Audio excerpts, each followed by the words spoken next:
Recuerdo que en colegio nos mandaron a observar cuántas personas respetaban la luz roja. Y en caso, si no lo hacían, si se adelantaban al semáforo o esperaban con calma.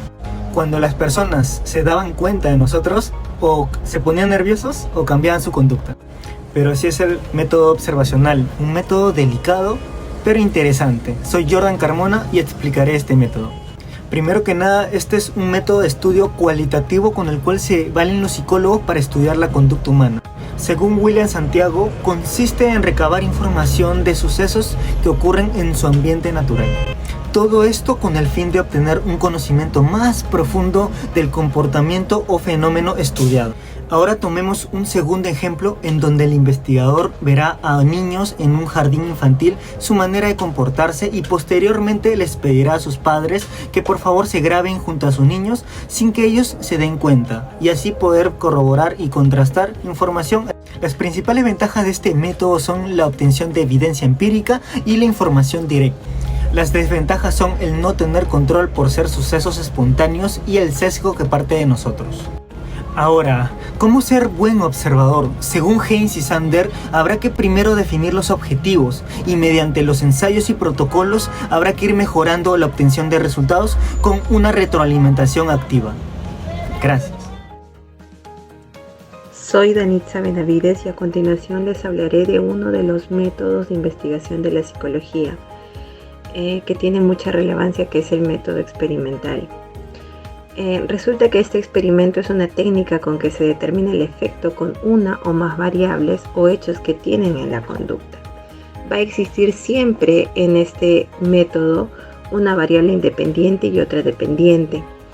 Sin embargo, esto se va a llevar a cabo en condiciones bastante controladas, con el fin de describir por qué o a causa de qué se produce una situación o acontecimiento en particular.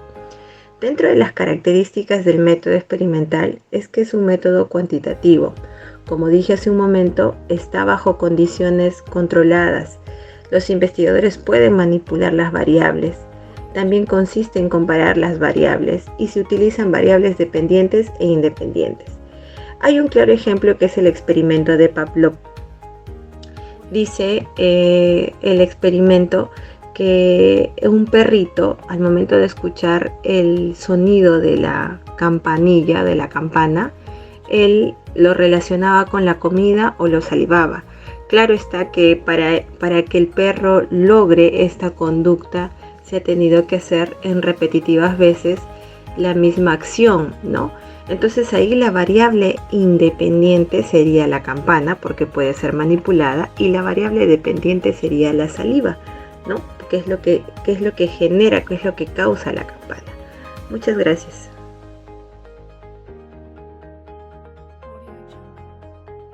Continuamos con el método de encuesta, el cual va a tener un instrumento muy importante, ¿no? Que es el instrumento de los cuestionarios, que nos ofrece una visión general de las características de una población. Permite reflejar el pensamiento colectivo para predecir el pensamiento de la mayoría. Se mide cuantitativamente, es un instrumento que nos permite recoger datos.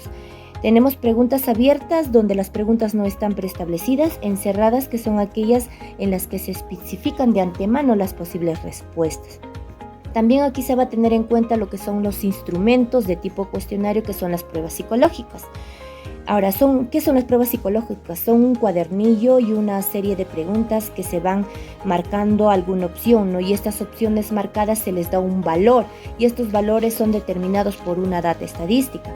Estas pruebas que evalúan, ¿no? Rasgos de personalidad, coeficiente intelectual, intereses, valores, actitudes, destrezas de los individuos, ¿no?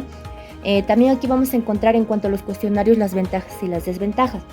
La ventaja es fácil de aplicar, el análisis de interpretación es sencillo, los datos se obtienen son confiables. En las desventajas, que los entrevistados no están dispuestos a veces a dar la información, o que las preguntas estén mal formuladas.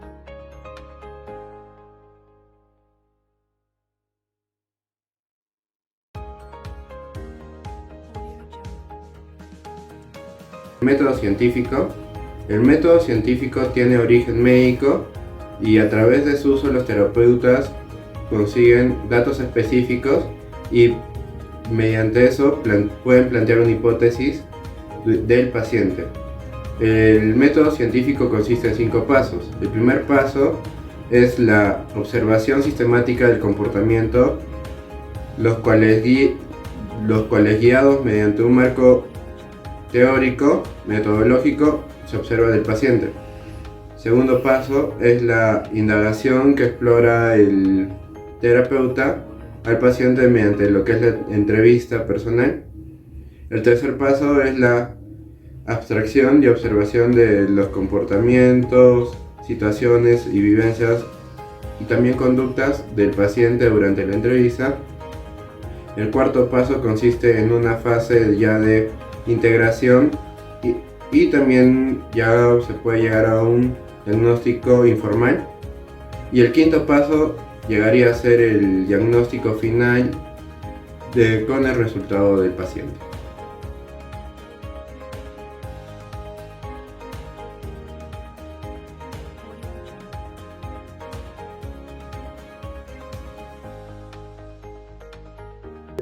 Método correlacional. Estudia la observación de cómo se agrupan las variables. Estas variables permiten predecir los cambios. Cuando no se pueda manipular ciertas variables. Los métodos adecuados son los cuestionarios y las entrevistas. Estos a su vez entienden y evalúan la relación estadística entre ellas sin influencia de ninguna variable extraña. A la par, vemos que nuestra mente es brillante. Por ejemplo, puede memorizar el tintineo de un camión de gas o el sonido de alguna patrulla. Como ejemplo, sería el sonido del motor de una motocicleta. Eso vendría a ser la variable A. Y la variable B sería la distancia a la que tu amigo se encuentra. Si lo vemos, cada vez que se acorte la distancia, relacionaremos que nuestro amigo está más cerca. Muchas gracias.